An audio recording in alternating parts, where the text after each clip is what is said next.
Ready, Fonzie? Ready? I'm ready. I've been waiting for this day. Wednesday? Since yesterday. No, it's a special day. We got a special guest. It's gonna be epic. All right.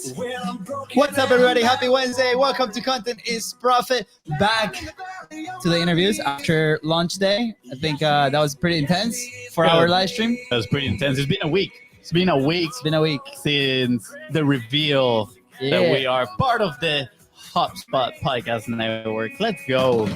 That was awesome. That deserves a high five. Good job. It feels good to now be able to share now with the world. Yeah, I know. We're like, we have exciting news. Finally. Awesome. Thank you, everybody in the community. It has been awesome. Last Wednesday was a day to remember. By the way, the $10,000 giveaway is still live. So if you go to contentsprofit.com, you can be a part of it.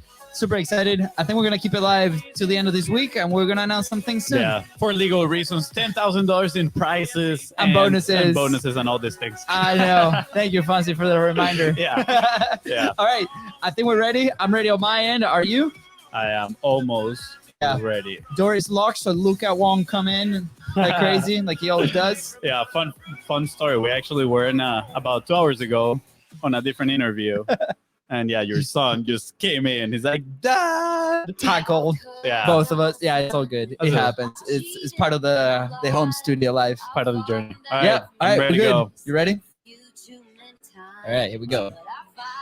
We got to say goodbye to the country music. Yeah, bye country. Here we go. Hey, I'm Luis. And I'm Luis. And you're listening to the Content is Profit podcast, where we talk about entrepreneurship, mindset, and of course, how to turn your content into profit. That's right. So you can go to contentsprofit.com and join the community today. Oh, yeah. Go and do it. Go ahead and join us. Join the Content is Profit family. Yeah. Today, we have a special guest and special topic. We're going to be talking all about driving revenue through B2B podcasting and thought leadership. Ooh, I know. You said it like that's the real thing that you want to talk about. Maybe. I want to talk about the first thing. There's so many things I want to talk about with today's guest. It's going to be absolutely amazing. It's all good. Guys, if you're enjoying this show, please go ahead and follow it in your favorite podcasting platform. And go ahead and leave a tiny, awesome review. Can be honest, if there's feedback, I stole Fonzie's line, but if there's feedback, constructive criticism, that's totally okay too. Yeah. We're finding out that people are liking the show. Yeah, that's good.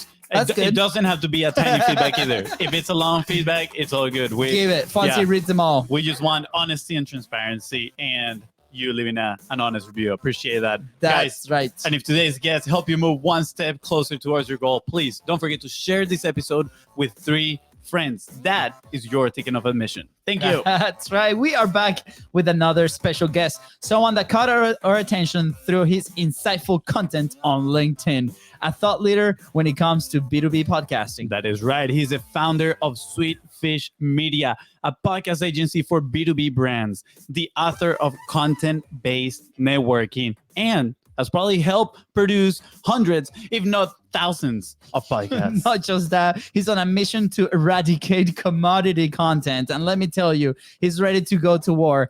If you have been struggling to create quality content that differentiates you from the competition, this is your guy. I'm going to call you out in here. You lack a little bit of the oomph in there. It's like he's on a mission to eradicate commodity content. Say it again. Hashtag say it again. Bye-bye commodity content. The hashtag bye-bye commodity content is not on my cheat sheet. He's ready to go to war. He is ready, guys. And you might be asking yourself, is this even real life? Well, let me tell you, yes, it is. Please welcome the founder of Sweet Fish Media, the quality content crusader, and the flip-flop lifestyle leader, James Carbary. Y'all are awesome. That was the greatest intro ever. Thank you so much. Appreciate you, James. And thank you for being here. We're very excited, and you came all refreshed from your sabbatical month. This is absolutely amazing. I feel like you went on that trip to recharge batteries for this episode just today. Yeah. You can go back to your sabbatical after this live stream. Right. I came back just for this. James, super excited to connect, man. When Fonzie told me, like, look, dude, I've been like digging into LinkedIn content and all this stuff. And there's this one guy. And then after this one guy, there's other people from his company, it looks like. And now I'm inundated with their amazing content 24/7. And I'm like, I need to go check it out. And then that was probably the worst mistake because for like the next month. Oh, the best mistake. Yeah, the best mistake, actually. Yeah, it's from that. The best mistake. Because after for the next month, like it was incredible. And it was such an amazing experience too, because I'm like, oh, this is like the thing that we've been talking about for like 2 years. And you guys execute incredibly. And we're going to get into that in a little bit. But I just wanted to share like my experience as a consumer of your content has been like super positive. And I feel everybody needs to go learn from you guys. Yeah, that means a lot. Yeah, and we'll definitely dive into that. But before, for those that don't know who James is, right? Can you share a little bit about your story, a little bit of your background, and how did you get into B2B podcasting? Yeah, so I was a part of a sweepstakes back in 2008, I think. So my roommate's brother-in-law won a sweepstakes through an old phone company, Alltel, and so it was me and 9 friends. And we got to take a private jet to New York City and tour New York City and go to a Giants Cowboys game with Barry Sanders. And it was like this, incredible experience. And there was a guy on that trip that I connected with. He was just kind of like he was the point man for all of the logistics. And I just assumed he worked for the phone company for Alltel. Like I didn't really think anything of it. But over the course of the day, I realized that he owned his own company. He owned a logistics company based in Orlando, Florida. And he was there on site because he just wanted to make sure that a bunch of 24-year-old kids weren't going to wreck the jet that he had chartered or the charter bus that he had, or the limo charter bus thing that he had rented. And so, so he was there on site. Plus he just loves New York City. So he wanted to be on that trip. So we hit it off, stayed connected after that event. And then he eventually asked me to move to Orlando to run the helicopter division of his logistics company. So for 3 years, I did helicopter logistics for NASCAR. All of our clients were like Jeff Gordon and a bunch of race team owners. And so that was really my first exposure to entrepreneurship, was getting to work for him. I was working in an oil and gas company before that. And previous to that, an insurance company, kind of just like, big companies in the city that I grew up in right after I graduated college. I didn't really have any entrepreneurial influence in my life at the time. And so didn't really think that was a possibility for me. Didn't even consider it really until I moved to Orlando and started working for an entrepreneur. And so did that for about 3 years and started a tech company right after that that went nowhere. I didn't raise any money. It was a B2C product. You don't know what you don't know. And it failed miserably. But it got me into marketing and it got me trying to figure out, okay, how do I market this product? And so through that, learned about content marketing, this thing called content marketing, fell in love with it. And started doing it I did it for another tech company for a little bit. It was kind of part of my job. And that tech company that I was working for, they ran out of funding. It didn't work out. So they had to let me go. And I found myself with this choice. Like I really liked starting that software company. It obviously wasn't successful, but I want to do something entrepreneurially. Do I go and get another job or do I take a risk and start something? I had just gotten engaged like the month before. So it was, I was very, very fortunate to have a fiance that was super supportive and was like, hey, like, I know that you're going to have to eat dirt for a while. But I work and she's, my wife is an incredible human. She's a dolphin trainer at Disney World. And wow. And so she was like, hey, I'll obviously be working. And so while you're grinding, trying to get the business up, we'll be fine. So she was super supportive. And that was really the path into starting Sweetfish. I had tasted content marketing and was like, man, I think we can do this for companies. So we started Sweetfish as a blog writing agency in 2015. And then in 2016, realized that podcasts were an incredible tool to build relationships with people. So as we were trying to do our own business development, realized that, man, this podcasting medium, like you can ask anybody to be a guest on your show and it's an instant way to build rapport, just like what you guys have done with me. Now we have a relationship, like we're going to be connected long after this because we're besties now. We're besties. Yeah. Right. So realized that and then pivoted the agency in 2016, seeing that there was really nobody serving B2B companies with podcasting services. And so we started a B2B podcasting agency. I mean, kept the name. So, but really a very different business. And we already had the content writing kind of engine going, so we could produce these podcasts and then turn it into written content and other types of content after the fact. So that's taken us through until about 6 or 7 months ago is when we really started to wage the war on commodity content. We used podcasts really for they were a relationship building mechanism, and that was the primary thing that we focused on. About 6 to 8 months ago, I really started realizing that, the kind of content that we were churning out was commodity content. It was very templated content that you could replace any name on the content, and anybody could have written it. So we really started to figure out, how do we break down our systems? How do we rebuild processes that allow us to serve to really be a creative and strategic ally to our customers, as opposed to, just a, post-production, podcast editing shop. And so that's the journey we're on now. We're still trying to make that turn to up level how we can partner with clients, but we're working with about 100 companies right now. And it's been an exciting journey. That's love so cool. Yeah. Lots of similarities, by the way. Shout out to my wife, because she was like, also for like the few years, like she's like, I understand you have to eat dirt. I was the only one eating dirt. She was fine, but not honestly, like shout out for those people and supportive to entrepreneurs. Because shout out to my future wife. Because without them, like stuff like this doesn't happen. Same thing with our company, right? So like super exciting. By the way, whenever we go to Orlando, we have to go eat arepas together. That's a tradition. So I don't know if you've been to an arepa place, but it's delicious. Let's do it. Awesome. So wait, I want to touch on a few points. Hold on, before you choke the mic, can I get in a question? Okay, sounds good. That's what happens, James. FONZI starts talking, and then that's it. LUISDA goes out the window. I'm obviously huge shout out of what you guys have been doing. I have two very specific questions, and then FONZI will take over. But it's when community content. First, like, can we define community content? Because when maybe like this is a very familiar topic to us that we're like in it. Yeah. But for a lot of people, they see content as just content, right? There's like content, and then you're like, okay, which part? And they're like, oh, was it parts of content, right? So I think that's one. And then after that, when do you decide, or what was the thing that ignited your fire against commodity content? Like, was it like an individual experience, or like, how was it? Yeah. So to answer your first question, we define commodity content is content that lacks any sort of purpose. There's not an underlying rallying cry that kind of unifies the content that's being created to the mission of the brand that's creating it. And so it just kind of feels soulless. And it ends up looking like content that any of your competitors could create. And so that's how we have started to define what commodity content is. I would say the fire that got lit under me, there's a guy in the B2B podcasting space. His name's Jay Acunzo. And I've been listening to his podcast Unthinkable for a while. And he just really, is so passionate about the craft of creating content that resonates with people.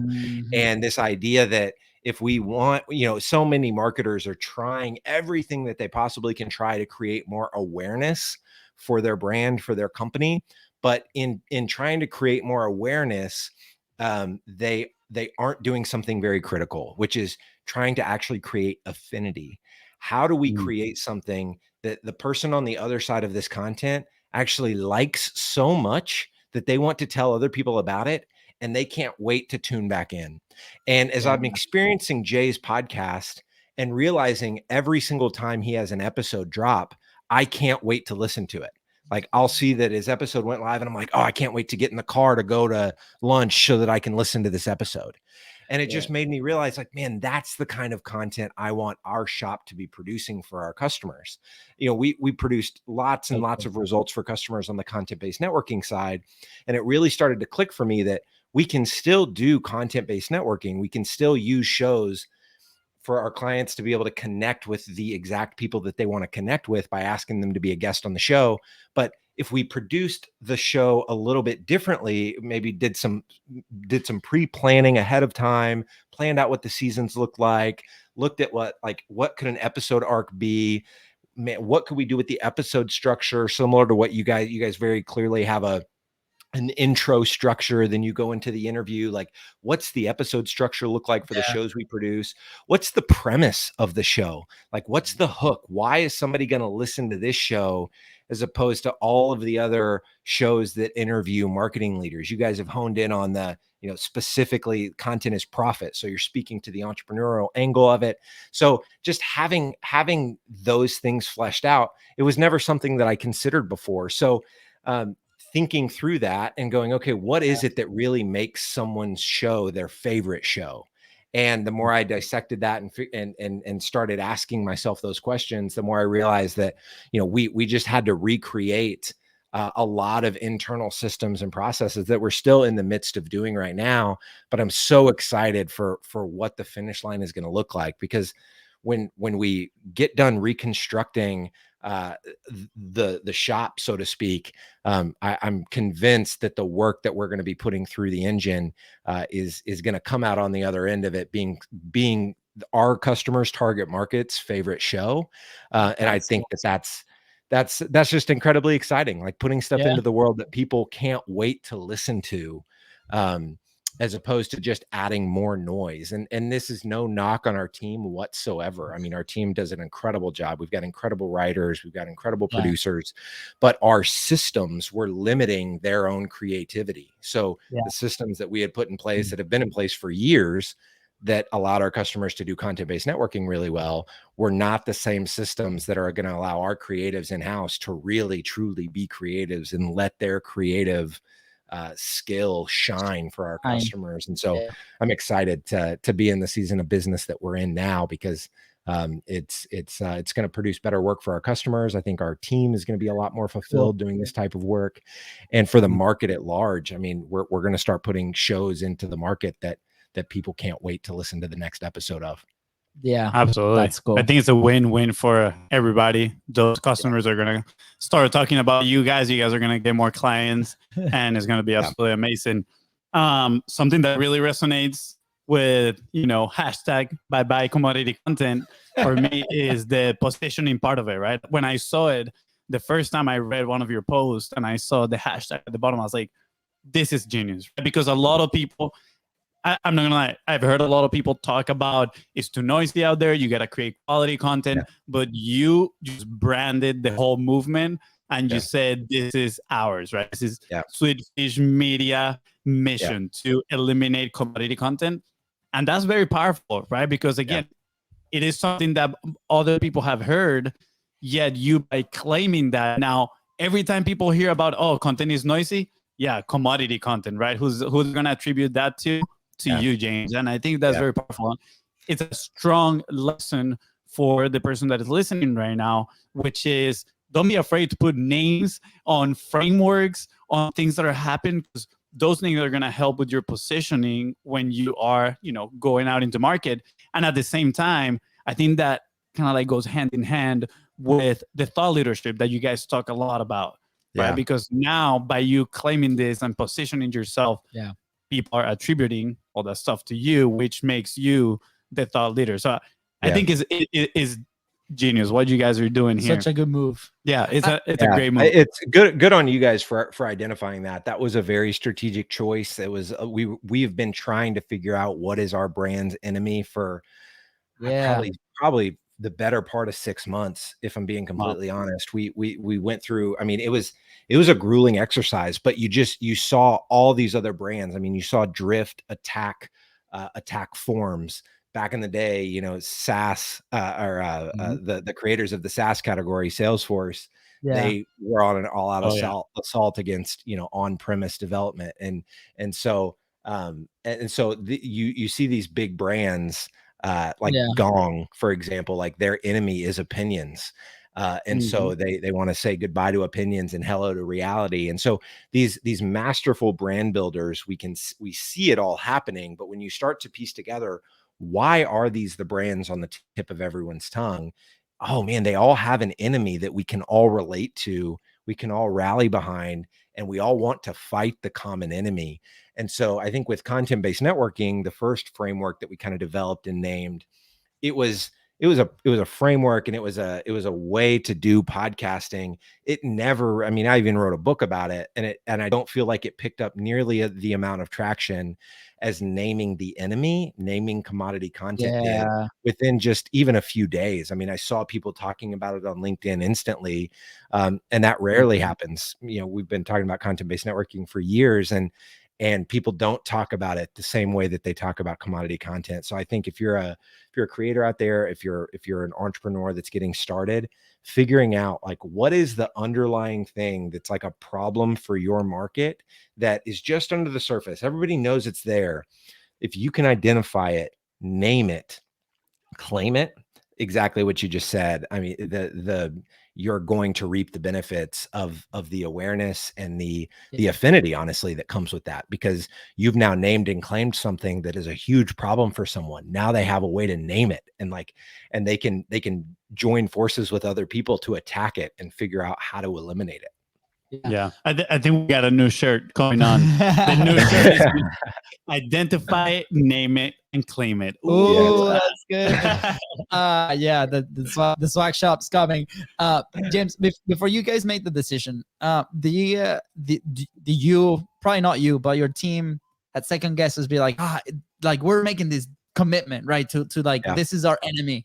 Because we've had a conversation for us, maybe like for the show or even for the business, right? The content production side that we do on our side is mainly on the video, multi-purposing aspect, but it touches a lot of the same elements, right? But and it's been a hard conversation to have, because even before Content is Profit, even before the content production side of things, when we had the social media marketing agency a few years ago, we were like struggling to figure out what is the thing, what is the niche, what is like, and we decided to niche down on the process, right? Like, you know, probably whenever you guys decided on your processes that you're evolving now, that was our phase back then as well. So there was internally, I'm not gonna lie, for me, there was big conflict. We're like, like we're making this decision.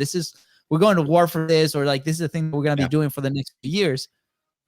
For people that might be on that stage now, like what is your advice if you want to share your experience when you broke it down to your team? Yeah. So, I mean, it was a lot of internal conversations, but then because there's multiple people on the team that have put a lot of time and energy into LinkedIn and building an audience on LinkedIn, we were able to pressure test some things. So we can talk about ideas on LinkedIn without necessarily going full on, committing to it, without putting it on our website, without, building entire campaigns around it.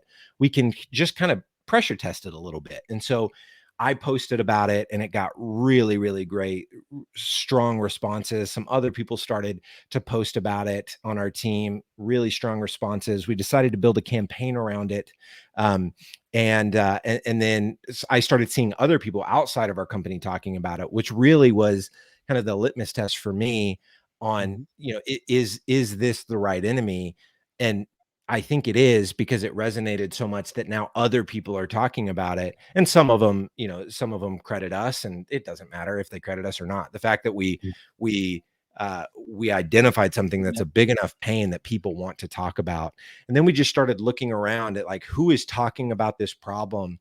And we're, copying and pasting a bunch of links to those posts in kind of a master doc, because it just affirms that we really did press into a problem that a lot of people are talking about. We just happened to name it. But I didn't have that fear, because I knew that like, if this flopped, if like commodity content didn't go anywhere, okay, like on to the next post the next day. And it wasn't really that, wouldn't have been really that big of a deal. It's still not on our website. It's about to be, as we roll out a refresh of our website copy and our new website. But yeah, so I think a lot more micro testing and less like being in your head worrying about like, oh, we got to commit to this for the next 2 years. Like, that's not really how I thought about it. Yeah, it doesn't really stick just because you say it a lot. A lot of times it needs to actually be something that resonates with people. But that being said, there's an important part. So after identifying it, naming it, and claiming it, there's an important element of being consistent with it. Once it resonates with people, consistency is key. Because let's say you name it, but then you never talk about it again, somebody else can come and just claim that on your name. So, and I know you guys are pretty big on consistency. I'm telling you, when I went on LinkedIn, I started following you, and then I started. Actually, I think I first found out about Dan Sanchez. Yeah. And I started reading his content, and then I saw you were commenting on his stuff, and I was like, wow, that's funny. They got the same kind of like, ring around their profile picture. I was like, let me check out who he is. I was like, oh, he's the founder of the company. I saw your post, and then more people of your company engaging. I was like, wow, these guys are onto something. And you talk a lot about consistency. So why don't we share a little bit about that? Because yes, there is a lot of noise, and sometimes there's a lot of consistent noise out there, but quality content still requires that consistency. At the end of the day, you do need to stay top of mind on people, right? You need to be the first one when they think about, commodity content. Cool. James Carbary and Sweetfish Media. I want to talk to them. So how do people achieve that consistency? Because that is a huge friction point when it comes to execution. Yeah. I mean, I'm probably not the best person to answer this question as an entrepreneur, now serial entrepreneur, starting other projects. I thrive in kind of the 0 to 1, getting something off the ground, something that doesn't exist. I get it to exist. And with Sweetfish, I'm fortunate to be in a position where it's like, okay, now it's existed for a while. How can we level this up? And I'm fumbling my way through that. I screw up way more than I get things right. But so I in a lot of it, I think a lot of the things that I mess up are as a result of just, I don't have like, I'm not super consistent. I'm finally trying to get consistent with my eating habits. I've struggled being consistent with, exercise routine my entire life. So I would not say that I am like the poster child of consistency, but one thing that I have found, when I find something that works, or I know that like if consistency is applied to this particular strategy, it can work. I then just hire somebody and make it their full-time job to be consistent. So B2B growth was working because we were interviewing, VPs of marketing at B2B tech companies. And I knew that I didn't want to keep doing those interviews. So we started hiring people to do those interviews. And so now we have a full-time person on our team. All they do is B2B growth. I knew that when you had somebody on a show and you wanted to deepen a relationship with them, you could ask them to be a part of a monthly call where it was just them and 5 or 6 of their peers on a Zoom call, talking shop and talking about what they're seeing and how they're growing and challenges they're facing at their company. But VPs of marketing want to hang out with other VPs of marketing. VPs of finance probably want to hang out with other VPs of finance. So regardless of what your business is. So I figured this out, started it. I got the first few groups up and going, meeting every month. And then I hired somebody to take and run with that. Now, we're still in the process of trying to figure it out and iron out kinks, but like, so that's where I found that like I have to know my strengths and I have to know my weaknesses, and consistency, because consistency is not a strength for me. I even struggle with LinkedIn content. Like I'll go really, I'll be really consistent for a month and then I won't post for another 2 months, but we've now baked it in as a part of our culture and a part of what our team does. So now we've got multiple people posting. And so you seeing Dan's content, like I obviously didn't do that, but Dan is out there talking all the time. It's part of his job to do that. He loves doing that. And so, so that's as an entrepreneur, what I've done. I recognize things that can potentially work, validate if they do work. And if they do, I just hire someone to continue execution. Yeah, dude, this is what we call golden boulder. Let it sound right there. Golden boulder time. Golden boulder. One second before you share something. I'm not going to ask anything. Just a quick touch on here, dude. This just resonates so much with us, and I think this is probably one of the most valuable lessons I'm going to take from today's conversation. All of it has been golden, but this specific part, because I feel we have that same, personality type where we're like, oh yeah, let's start this, and we love to see it, and we love the 0 to 1 on that very specific thing. But then we're like, okay, cool, let's move on. Let's try the other thing, even though there are other problems to solve. Exactly, there's other problems to solve that pop out, and then we move on to the next thing, and then we see ourselves having to come back to certain elements right inside of the business to take care of them again, when in reality is, okay, we can probably leverage somebody else's capacity and ability and skills to do that on a consistent basis. And you said you hire somebody to be consistent. And for me, that was rather the golden boulder in terms of, that's it. Like you come up with the things, you do the creation side of things. Then, like you said, you validate it, and then cool, let me put the right person in the right seat, right? And I don't remember the name of the author, but there's a book called Good to Great where he talks about that. You need to put the right people in the right seat. And I do have a follow-up question with that, but I told my brother I wasn't gonna ask a question. It's like no more. That's it. No more FONZI for the rest of the show. No, I just want to like second that because lately we've been talking a lot about finding your own how, right? And that doesn't have to be you doing the thing, right? Like we talk a lot about frameworks and things. Our story was, how do we actually start publishing consistently? For us, it meant that we were gonna challenge ourselves to go live for 45 days. Did we finish those 45 days? Absolutely not. The first, like we finished the day 15, right? And they're like, okay, well, we landed a client out of that. And then we're like, let's do it again. Did we crush it? I did. FONZI didn't. Wow. But that's the thing, right? And that was our how then.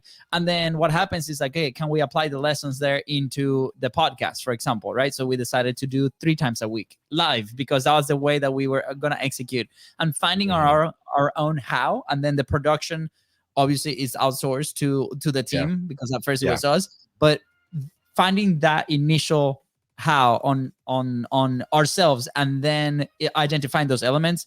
I think you're the first person that puts it so clearly for people also, because sometimes we feel like we need to do everything and we don't have to, right? Like find those things. It's okay to lean into the things that you really like to do. And I personally had that conflict for a long time, be like, no, like if I want to run the business, I have to do the things. I have to do these things. And that was a big hurdle for me in my personal journey. And I'm glad that I finally understood. And sometimes even with new projects is hard to let go, right? So thank you for putting that out and identifying it so early and making sure. I love the hiring somebody to be consistent. Yeah. and I'll share too. I kind of had I had an unfair advantage in that I started a podcast production agency because I was really passionate about relationship building, not because I was really passionate about the medium of podcasting. And so I was never romantic about the art of like putting together a great episode and editing it and like telling a beautiful story. That's awesome that there are people out there that are passionate about that. We try to hire all of them that we possibly can. That's not my skill set. It's becoming more of my passion because I can see the tangible impact of how it helps brands tell better stories, engage their customers better, get better results. But because I didn't have that passion, it was very easy from the get to me to outsource a lot of that stuff. So I say that to say, like, for those listening and you love the craft of what you're doing, I get it. Like, but if you have to at some point make a decision. Do I want to build a business or do I want to do the craft? And there's no judgment whatsoever. I think in entrepreneur land, we can trick ourselves into thinking that like we're not winning if we don't build the business. But like if you love the craft, like do the craft. My buddy is a children's book author. And he struggled for a long time with getting out of the business because he loves the craft of illustrating a kid's book and telling a story inside the confines of a kid's book. And eventually, like through the process of building his business and loving the craft, realized he actually loved building the business more. And so he now does very select parts of the process when they make kids books for different companies. And he loves it. He's tapping into like the exact thing that gives him energy, gives him life. And he's built a team to do the other things. The other thing that I'll say that I think a lot of entrepreneurs aren't necessarily willing to do, if you're not willing to invest back in the business. I mean, for years, a lot of like if I were to have a MBA student look at our business, they would go, what, like this business doesn't make any money. Why are you doing it? But for me, like constant growth and learning is so like baked into my DNA that I just loved pouring the profit of the business back into like, okay, let's hire a person to do this, and let's hire a person to do this, and let's try to do this. Yeah. And I need to build an executive team around me. And so early on, probably long before we could have really afford to do it, I started hiring people at much senior levels to speak into the decisions that we were making in terms of the direction that the company was going. And I can tell you that we would not be growing nearly as fast as we're growing right now apart from those investments. And so my willingness to do that is also kind of an unfair advantage, because I'm in a situation, I'm super fortunate. You know, like I said, my wife works, and we're in a situation where I could pay myself very little for a long amount of time to Yeah. get kind of the airplane off of the wheels. And so we're 7 years old this year, and last year, honestly, I mean, last year was the first year where we had a significant profit. I've now reinvested that into other things outside the business. But that's just kind of gonna be the story of my life. Like I don't get a lot of joy or fulfillment out of buying Lamborghinis or doing a lot of things that a lot of entrepreneurs want to do. I just love the game of continuing to grow and like learn different things and try to execute on different things. So anyway, all that to say, like I've just got a lot of I've got a lot of understanding for folks that struggle with this, because you either love the craft or you're just not in a position financially to be able to invest in hiring those roles. And that's okay too. It's just going to take a little bit longer. Absolutely, dude. And I can tell how passionate you're about this. I can feel the fire coming out of you when you speak about this stuff, and delegating and elevating. Yep. And we often say here, your business grows to the extent that you do. And you just shared one of the best stories right now about that, right? You reinvest everything into your business, into growing personally, into pouring into the people that work with you to help them grow as well. I'm guessing you also did an investment in LaCroix, because I mean that's all you've been drinking today. It used to be Coke Zero, but I'm trying to curb the Coke habit. Yeah, I saw a video the other day. It's like, hey, I think it was a TikTok. It's like, I went to the LaCroix factory, and this is what I saw. And this is this guy with a glass of water, like just rubbing an apple next to it, or then like dropping some things and like mixing like 2 drops in the thing. And I thought it was hilarious. By the way, I love LaCroix too. But like, I could have it tastes like an apple sneezed into it. Exactly. That's funny. Yeah. I'm not gonna lie, I haven't been able to get into it. It has very little flavor for me, so I'll just take regular water. But to not deviate from the main topic, right? This is a very important thing, is that business or the craft. And as you were talking about it, I'm literally looking at my last 3 months, right? Kind of like taking on some responsibilities inside of our business.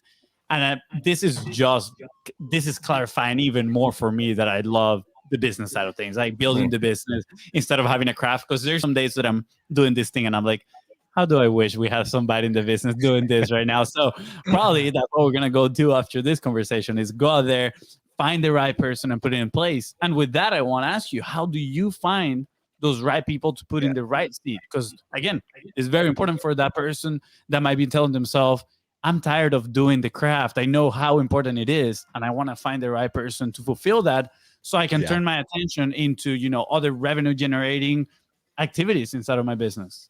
Yeah.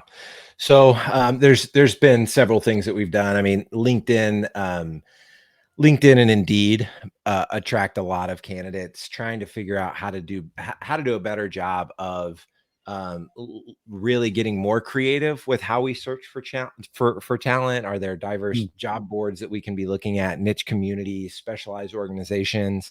Especially in the podcasting space, we're trying to hire people that are passionate about the medium and storytelling. And so there's lots of communities that are about those things. And so trying to figure out how do we kind of more formally engage those communities and organizations to be able to partner with them to recruit for our open positions out of there. And then a lot of it has been my personal network. So I think I did close to 1,000 episodes of BB Growth before we handed that over to someone Wow. else. And so our VP of revenue right now was a guest on B2B Growth years ago. Our VP of innovation right now, I met through B2B Growth. He was a listener of B2B Growth. We connected, and he's been, within the first 6 months of Logan joining the team, he tripled the revenue of the company. And Wow. so it's relation, so because I'm a very relational person, I've got a lot of relationships that have been very advantageous. Because I have a business that can support them coming on board, and letting them fly and really kind of do their thing. So, content-based networking is a huge piece of it. Like when you're looking for a type of person, like reach out to them to get them on Content as Profit. But there's also a lot of great people looking. So it's a combination of, doing sites like LinkedIn and Indeed, proactively going to communities, specialized organizations, associations, that kind of stuff, recruiting from there, figuring out how could we partner together. But I wish there was a silver bullet, but this stuff is, and my brother mentioned here, sorry, here choking the mic, but I told you, didn't I? Okay, that's the next shirt. Yeah, choke the mic. my brother did mention everybody has their own how, and that's kind of like what we're trying to get here, right? We already went through the stage of believing there is one fits all solution, that silver bullet. We looked for it everywhere. We didn't find it. And we had to make peace with ourselves that we need to put in the work and we need to find what works best for us. So I love the fact that you're honest and transparent. Like, hey, sometimes we're looking for a very specific type of person and we just bring a lot of those to the podcast, and that's a filter. I think it's very, very impressive. Quick question. Does B2B Growth, do you guys do that on a daily basis, or it's a 5-day a week show. And so it's Benji Block is our current full-time host for that show, and it's his full-time gig. And so again, hiring for consistency. It's been in several different people's hands over the years, but Benji's doing a great job with it now. Yeah, it reminds me of talk shows. I'm obsessed with like legit like TV talk shows, like their structure and what the segments and what they do. And eventually we'll have a BIZBROS talk show at some point and like live with those type of deal.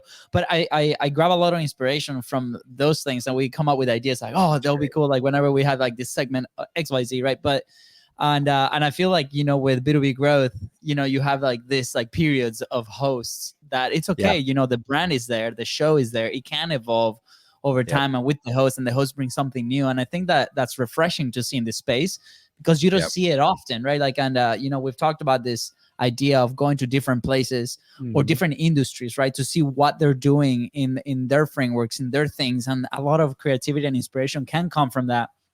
So I think that's great. And it gives the freedom of a lot of people to maybe see their shows or the publishing platforms in a very different way, right? Like we love YouTube, so we consume a lot of YouTube content, and I follow a few creators very closely. One of them is Eric, and one of the things that we've seen with him, he has been the one that has grown his channel from 0 to 1 million.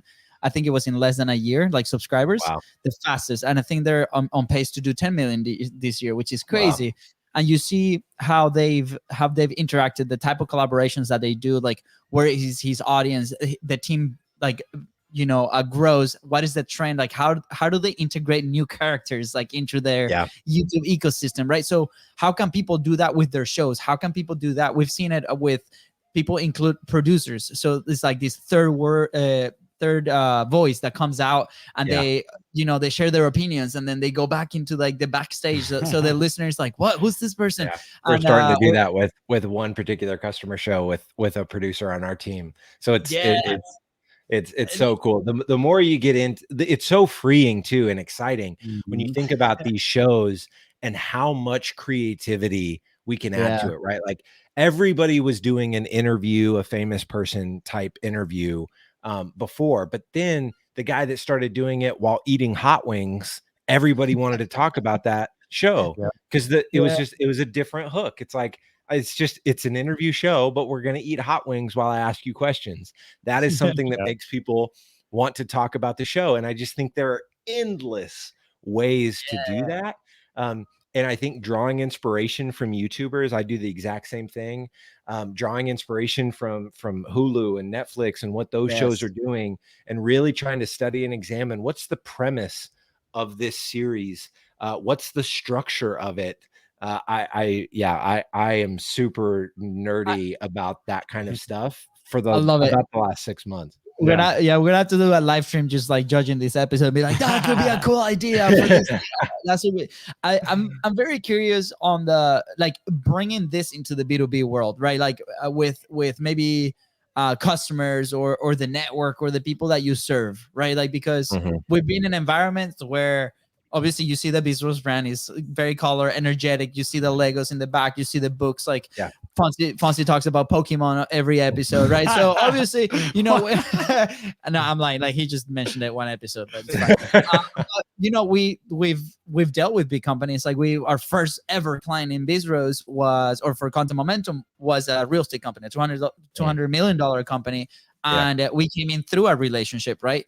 But obviously our brand might speak to somebody, or our message, or the way that we communicate, the way that we dress, right? Like it might speak to somebody, but we can't serve with the product many others. So you guys, when you serve these companies or this, what's the evolution of that? I'm assuming, I might be wrong here, that relationship starts from somebody that knows you guys, the brand, have been involved with maybe creating content together, but also engaging with you guys at some degree. And that relationship is a little bit there. But then when is it fully trust, when you guys like, hey, we should do this with the show, this is the format, or how does that relationship work? I'm very curious on the B2B world, right? Because you have different tastes. You have people that might be like very corporate, and you have like, my message is the message and it has to be very stiff and XYZ. And then you might have some people that really want to disrupt the space. So how do you guys deal with that? We're trying to get better at that. I don't want to pretend like we've nailed it by any stretch of the imagination, but we're trying to get more clarity on who are the customers for us that really get it and they don't want to create commodity content. They want to disrupt, they want to own their category. And so we haven't done a great job of isolating our marketing to only attract those type of companies. And it's caused a lot of tension on the team because, you know, especially in the last 6-8 months, we've been talking a lot about like, you know, death to commodity content. Let's be more creative, but we've got to uproot all of our existing systems that were kind of built to just churn out, you know, the same type of templates. And so, and now that we're talking more about creative content, it's like, hey, some companies want that, some companies don't. And we're trying to figure out right now in our sales process, how do we weed out the kind of people that don't want, they want commodity content. They're just trying to check a box to say, hey, we've done the content thing, we have our podcast, but they don't really care about creating somebody's favorite show. They just want a podcast because they see everybody else has one and they want to do one. And that makes it sound like they're the bad guy. A lot of times marketers are stretched so thin because they're given crazy expectations from their boss, numbers they have to hit. And so they're stretched, their teams are stretched incredibly thin, which is why they hire us to do their podcast, because they just don't have the bandwidth to do it. They're trying to hit all these different metrics. And it keeps them from being able to put in the work to go, what would be my market's favorite show? And so there's tension on our team. It's like our team wants to work with more customers that have that mindset and believe what we believe, but we have a lot of other, you know, we've got a lot of other customers that don't necessarily buy into that, and they're paying the bills right now too. So it's what's the balance between, we can't just fire, you know, 30-40% of our customers, because that's not going to work in a service business. And so so we're figuring that out. I think it's a long game play. I think we're building a community for B2B podcasters right now called Mic Club. And we're going to invite our customers to it. We're going to invite external folks to it. And I think that's going to be a way for us to seed some of these ideas with our customers, really getting them thinking about it. The better we equip our producers with this kind of thinking too, the producer is going to be able to have those conversations with the customer as well. So I think over the long haul, customers will either leave or they'll adapt to like, no, we want to create our audience's favorite show. And we'll be a great partner for them at that point. So again, I don't think it's a silver bullet. I think we've got to do a lot of things better than we have in the past, better than I have in the past, in order to make that happen. Yeah, but I think it goes back kind of for full circle here, right? Talking about that positioning that we talked at the beginning is your consistency and your commitment to that message will do the weaving out of the clients that don't want that, or is going to educate them and help them transition, right? It's going to make them believe on that belief that you guys have, that you guys are putting out there into the world. So that's another point on why you need to make a stance, be committed to it, and be consistent with it, right? So I love that. That's absolutely amazing. By the way, we are getting here towards the end, which is very painful because I want this conversation to keep going for a very long. This hour went by so quick. Yeah, just gonna put that out there. Yeah. James, we're gonna have to do a round 2. Maybe since we're close to each other, we're gonna have to do a round 2 live. Instead of hot sauce, we can do arepas. Hot sauce. Yeah. I love that. I'm down. That sounds like a great plan. But James, before we head out, we have a few more questions. First, not a few, two more. That's you try to sneak in another one in there. See, I told you at the beginning of the episode that Fonzie gets excited towards the end. James, what is an action point for somebody that's looking to become a thought leader in the marketplace, right? How can they take the first step towards that? Yeah, I would say ask yourself, you have to have a point of view. Because if you don't have a point of view, you're just going to be feeding the noise. But having a point of view, it's like, okay, how do I do that? I would ask yourself one of 3 questions. I would say, what's a commonly held belief in my industry about whatever it is that I care about in the industry? What's a commonly held belief that I just passionately disagree with? And see what the answer is.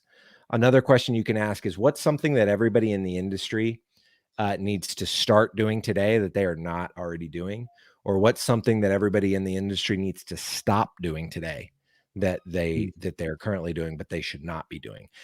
So I think when you look at folks like Chris Walker, who's just done a masterful job of vilifying the MQL and vilifying attribution, and he's got lots of points of view, and because he's so brilliant, he's coming up with new points of view all the time. And so I think asking yourself those questions will start to get you to that point where you've got a really strong point of view.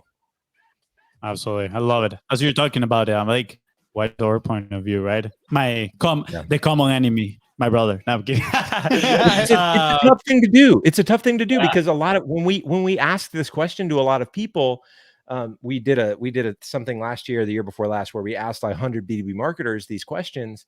And people think that, oh, this is commonly held belief that I passionately disagree with. And you're like, yeah, but everybody already said that. Like, it's not actually like everybody else thinks what you think. And that's, I think, the problem when you're developing this POV. It's like, no, do other people truly believe this thing that I'm going to rail against? Like, do they really believe it? And you have to pressure test that. You've got to have conversations. You've got to like, because if you don't, you wind up telling yourself, oh, I've got a strong POV, but really I'm just saying I'm saying the same stuff that everybody else is saying. Yeah, absolutely. And you mentioned their conversations, and that is key. A lot of people come up with their own personal point of view and they don't test it through conversations with other people, right? Yeah.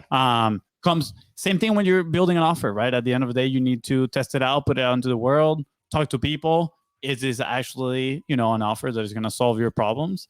And is it going to be a good offer? And the only way of knowing that is through conversations. And I'm going to bring this back to identify it, name it, and claim it. I think that was absolutely genius. By the way, you can have those conversations in a podcast form and then leverage that podcast for everything else in your brand.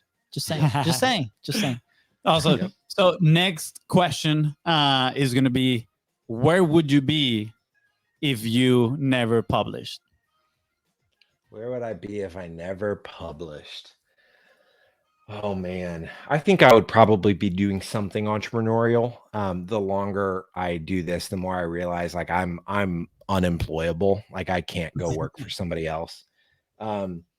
It would probably be in the nonprofit sphere. Like I'm a Christ follower and super passionate about my faith. And so am now really passionate about foster care and what can the church do to step into that problem and create safe, hopefully gospel-centered, homes for kids in the foster care system. So I don't know if that's where I would necessarily be if I hadn't hit publish, but it would probably be somewhere in that sphere.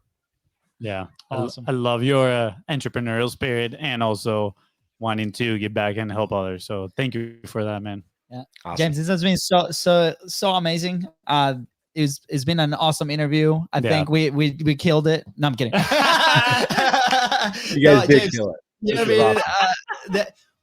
I just want to say thank you for your honesty, man. Like you were so transparent with everything happening and the publishing and what you guys are trying, behind doors in Sweetfish Media. And I think it's gonna be very exciting to see the next few months of what you guys do. I'm very excited because we truly believe that content, the way that you guys do it is the way. We kind of discovered it. We stumbled upon it and we're like, oh, that's one piece of feedback that it worked, and we're like, can we do that again, right? And it has been a huge, and we don't feel alone anymore. We felt alone on this path for a long time, so it was awesome to connect with you and Danches. So it's so awesome to see, and obviously we're gonna eat that episode. But for those that are interested in you and your journey in Sweetfish Media, what you guys do, where can people find you? Yeah, so LinkedIn, very active there. Carbary is my last name, James Carbary. And then my email is james@sweetfishmedia.com. So if anybody listening wants to connect, my inbox it's kind of a hot mess, so it may take me a little bit to get back to you, but that's my email. Yeah, you have a month of sabbatical there to check on your email. I just deleted all those. Yeah, like done. Like this didn't exist. Yeah, that explains what I didn't get an answer. No, okay. James, anything else you want to add before we head out? No, man, this was a great interview. I just want to commend you guys. I do a lot of these interviews, and I guess a lot is relative, right? But the passion you guys have, the curiosity that you guys bake into the show, it's very not commodity. You're not just reading questions off a script. You're engaging with the guest in a way that makes me feel super comfortable, and I think ends up creating much better content for your listeners. So I just commend you guys. The energy you bring, the intro, it's just a very fun vibe, and I think that's gonna be a huge part of why you guys end up growing. Thank you, man. Appreciate it. Yeah. Daniel, this is the testimonial that we're looking for like 3 months. James, it has been a pleasure. You have a home here in Jacksonville, Florida. So if you come up here, send us a quick message and we'll grab a coffee or whatever you drink. LaCroix. LaCroix, yeah, LaCroix. FONZI, anything else you want to add? Let me know when we're doing arepas in Orlando, and I'll be there. Oh yeah, we'll let you know for sure. Man. Thank you so much. And all right, later, fellas. Nothing to add in here. Just grateful for you, man. And that's it. Yeah. All right. With that said, guys, thank you so much for tuning into the Content Profit Podcast. Go ahead and follow the show in your favorite social media channel and at BIZBROS. Go. That is right. And if James here help you move one step closer towards your goal, please don't forget to share this episode and leave a 5-star review. See ya. Bye, guys. All right, FONZI, selfie time. I know. Oh man, I'm so sad. We ran over the time, so our awesome guest James had to leave, but it's okay. Here is what we can do. We can like virtually hug him. Oh, dude, let's do that. Wait, let's do a virtual hug and then let's put a crop. Wait, yeah, put the mic in there. There we go. Virtual hug. All right. Awesome. So for those thinking, what are they doing? We're gonna send this to our designer, and she's gonna put awesome James in the middle, and it's gonna be absolutely amazing. Yeah, James, thank you so much for tuning in, my man. We miss you. Yeah, we miss you, Jim. Yeah. All right, FONZI, good episode. Solid. Let's go. See you guys later. Bye.